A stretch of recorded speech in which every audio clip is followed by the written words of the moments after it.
নবীজি নিজেই রহমত, তিনি আল্লাহর পক্ষ থেকে আরেকটা মহান রহমত নিয়ে এসেছেন, সেটা কোরআনুল কারীম। আর ওই কোরআনুল কারীমের বিস্তারিত একটা ব্যাখ্যা তাফসীর হচ্ছে রাসূলের হাদিস শরীফ।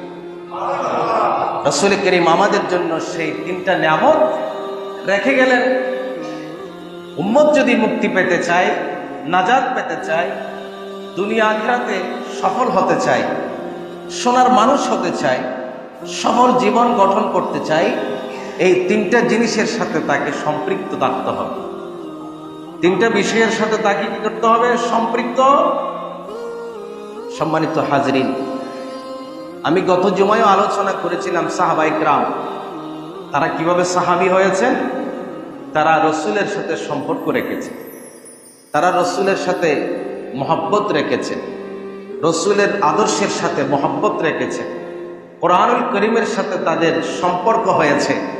এই তিনটা বিষয়ের সাথে সম্পর্ক হওয়ার কারণে